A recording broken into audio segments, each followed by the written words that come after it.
You'd be more comfortable like this, though. You just lie on me instead, eh? You lie on me. Oh, I know. I love you. I love you. Yes, I do. I love you. I love you. You love me. We're a happy family. It's currently 8:59 p.m. So we'll just say 9 p.m. I don't need to be that specific. Oh, okay. Okay, at least I'll be able to get into a nice, comfortable position now. Oh, unless you just come back. Unless you come back. You didn't run fast enough. You didn't run fast enough again. Look, if you didn't want to get caught by me, you'd run faster. Wouldn't you? Wouldn't you? Okay, I will leave him alone. I am 71, 70? Yeah, 71 pages into Bloom, and I'm really liking this so far. And if I hadn't known this is supposed to be horror, I would have thought like nothing was happening right now. And nothing really kind of is. The chapter I've just finished definitely had a moment in it where I was a little bit concerned. Oh, and we need to add this to the caffeine counter as well. It is a late night decaf toasted marshmallow cappuccino with oat milk. Yeah, so I love the fact that Ash essentially runs a flower shop and she does cupcakes, she's like a baker, she can do like pretty much anything. She's so good with plants. And Ro has come to her store or her stall and she just, you know, I would find this insta, if this was just romance, I would find it a little bit insta-lovey. And there is like something a little bit concerning, you know, just underlining Ro's newfound obsession. And I'm glad that I know this is supposed to be horror because I'm like, okay, like there's definitely something more. And it is a little bit disturbing. Obviously, you know, we read the summary a little bit and it seems like there is some kind of hunger, but I don't know more about that. I need more elaboration. 70 pages in and I have no clue. I genuinely have no clue what is supposed to be happening. But I really do love the chemistry between Ro and Ash because Ash, she's very hard to read. She's a very hard to read person. And the way she interacts with Ro, it definitely seems like quite romantic. She seems different with Ro. Like we see Ash with other customers and she just seems different with Ro. So it is like really sweet, but at the same time, I'm just anticipating something bad happening. So I'm, you know, keeping reserved a little bit. Writing is really beautiful though. I really do like the writing. And Ro is herself a like teaching assistant and she's quite young, but she does literature. She loves literature. So whenever she does talk, whenever she does have something to say, she usually does have like maybe a little bit of something deeper to say as well. And it's great to pair her with Ash, who seems to keep leaving her a little bit speechless. Like she doesn't really know what to say to Ash every now and then. But yeah, the previous chapter I just read, they've definitely gotten closer. And definitely gotten closer. But there was still something a little bit unnerving as well. Hard to describe. Very slow burn. But with this being only like about 200 pages, I'm good with that. I know that we're going to get somewhere in the next 130 pages. And I'm sorry if you can hear rain. I have an ambience room on. And Ali from With Ali has just gone live on Twitch. I just got the notification. But I can't be wasting any more time. We have like just under 3 hours now of the readathon. No idea what page count I'm on now, so I don't know if I've beaten my page count record. Let's continue as we mean to go on. Is that the same? Also, I am starting to feel a little bit tired. I'm not going to lie, I'm starting to feel a little bit tired. So doing the audiobook and the physical at the same time is definitely going to help me, I think. Unless I start to feel really dozy, then I'm going to have to move around.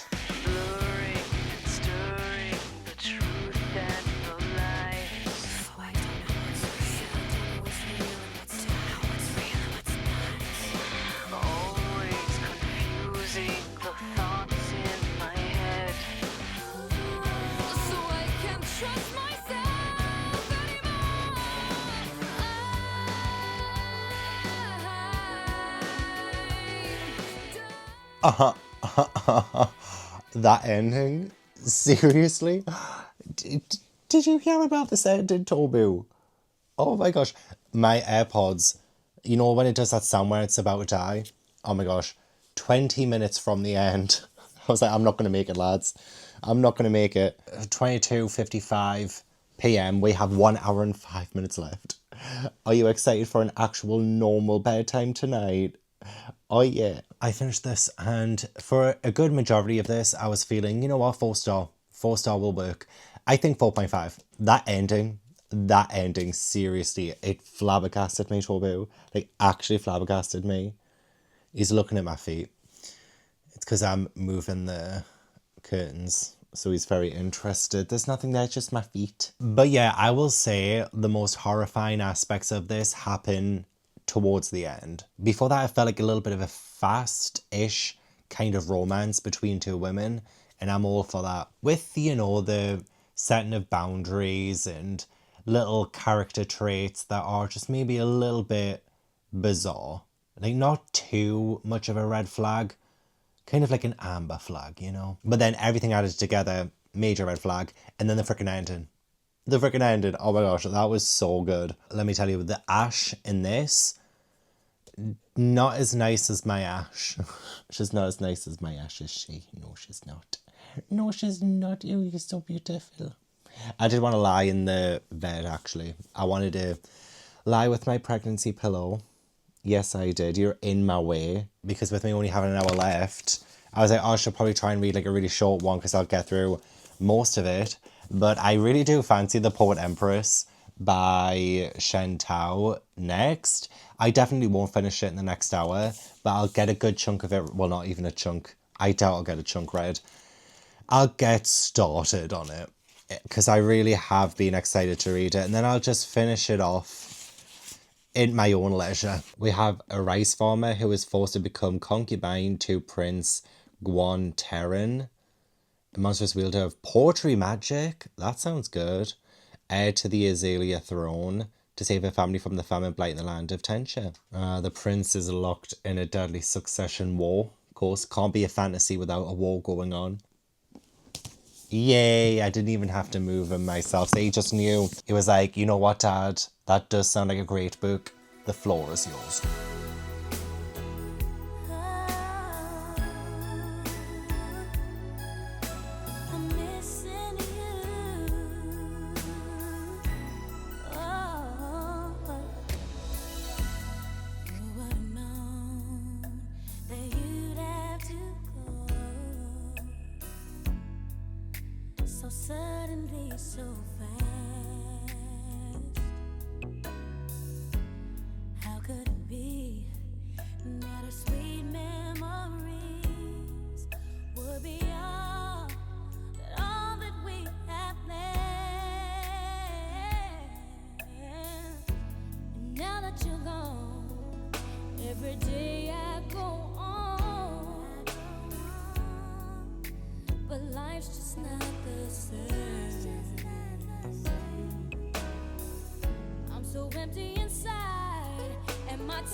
is... Oh. It is now midnight. The reading shall finish, but I do have like one paragraph left. I made it to page 30 of the Poet Empress, and so far so good. Really weird that they're talking so much about like concubines and what they have to do, and like the seeds that they have to get, and all the prince stuff, and they have to do this and they have to do that. It's been an interesting 30 pages, let's just say. But yeah, so far so good. Not really a whole lot of thoughts just yet. Main character seems fine. She's very desperate. Her family are desperate. And I can imagine she will go to extreme lengths to prevent herself from ever having to get hungry again. Good start. Good start. So, that is the 24 hours. I brought the other books in. Oh, can you believe I managed... I mean, not exactly all of these, but a good chunk of these. So to remind ourselves, the previous page counts: last March, 1,166, the Halloween one, 1,099, and the festive one, 1,433. Let's get our calculators out, and let's put 81 pages for Goodnight Tokyo, since I read 81 pages before I DNF'd, plus 387 pages of Blood and Fire, since I did finish that one. 406 pages of The Weight of Blood. Oh, this could be good. This could be good. 202 pages of Bloom. Plus, well, I'm on page 30. So I've completed 29 pages of The Poet Empress. So let's see. Let's see what we have. 1,105. That's not bad. That's not bad at all. So I didn't quite beat last March or the festive one, but I just narrowly beat the Halloween one. I read 6 more pages. And honestly, I feel like I would have read more as well if it wasn't for my cats. They were so distracting during that. And yeah, I feel like I would have... I mean, I might have only just managed 5 pages. My reading had definitely slowed down by this point. I am rather tired, but I also feel rather accomplished that we managed to do another 24 hours. And I had a lot of fun. I hope you did too. So thank you so much for watching. I really appreciate it. Don't forget to leave this video a like if you enjoyed. Subscribe if you haven't already. Leave all the comments down below as well. Let me know what you thought of the video or any of the books that I read in this video too. I apologize to anyone who wanted to hear me talk about Goodnight Tokyo, because I didn't want to DNF, but I kind of did. I want to give a huge thank you to my channel members for supporting my channel. If you'd like to join my channel membership, then the link is in the description box. But yeah, I hope I will see you in the next video. Bye.